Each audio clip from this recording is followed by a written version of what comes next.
Shalom sahabat-sahabat Kristus, gimana kabarnya? Saya yakin pasti baik-baik saja ya. Sahabat-sahabat Kristus, judul renungan kita hari ini adalah hidup dalam kemerdekaan Kristus.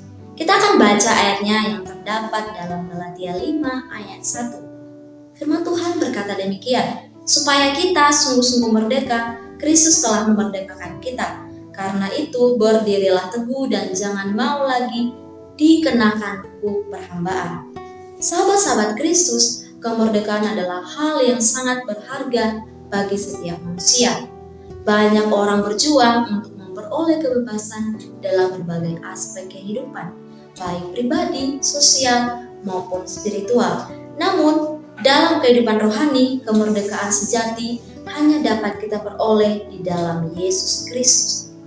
Sahabat-sahabat Kristus, dalam kitab Galatia 5 ayat 1 ini, Rasul Paulus menegaskan supaya kita sungguh-sungguh merdeka. Kristus telah memerdekakan kita. Karena itu, berdirilah teguh dan jangan mau lagi dikenakan hukum perhambaan. Ayat ini menegaskan bahwa kita yang dahulu hidup dalam perbudakan dosa, kini telah dimerdekakan oleh Kristus. Namun, tantangannya adalah bagaimana kita menggunakan kebebasan ini dengan benar. Apakah kita tetap berdiri teguh dalam anugerahnya atau kembali kepada kehidupan lama yang mengikat kita? Sahabat-sahabat Kristus, dalam bahasa Yunani, kata kemerdekaan yang digunakan dalam Galatia 5 ayat 1 adalah eleuteria, yang artinya kebebasan yang diberikan Kristus kepada orang percaya dari kuasa dosa dan kematian. Sementara itu, kata kukiektozigos menggambarkan beban atau perbudakan yang membatasi kebebasan seseorang. Nah, dalam konteks Galatia 5 ayat 1, hukum perhambaan mengacu kepada keterikatan pada hukum yang tidak dapat menyelamatkan, serta belenggu dosa yang memisahkan manusia dari Tuhan.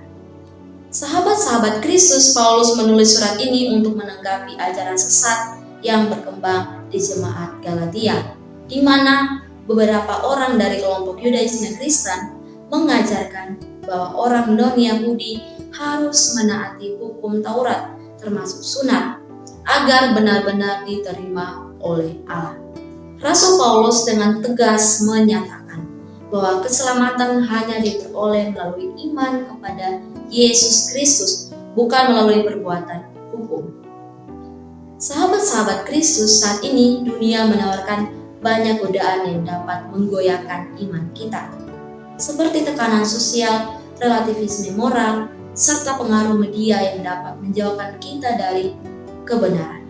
Paulus mengingatkan kita untuk tetap berdiri teguh, tidak kembali kepada cara hidup lama atau terbawa arus dunia.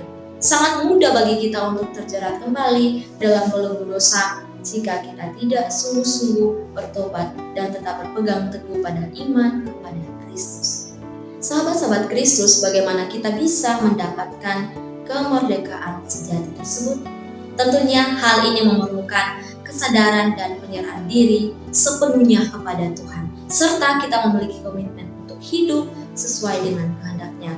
Kita harus berani untuk mengambil keputusan yang memutuskan ikatan dosa agar hidup kita tidak binasa, melainkan memperoleh kehidupan yang kekal.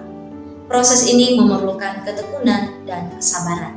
Meskipun mungkin kita mengalami jatuh bangun, tetapi tetaplah percaya bahwa Tuhan setia menolong dan memulihkan setiap orang yang datang kepadanya dengan hati yang tulus.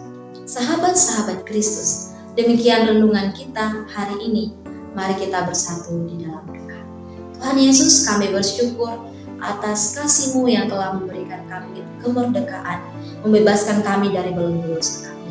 Kiranya kemerdekaan yang Kau berikan itu kami pergunakan bukan hidup dalam keinginan daging, melainkan hidup seturut dan sesuai dengan kehendak Tuhan, serta kami berikan hidup kami untuk melayani sesama kami, terlebih lagi untuk melayani Kau. Di dalam nama Tuhan Yesus Kristus kami telah berdoa.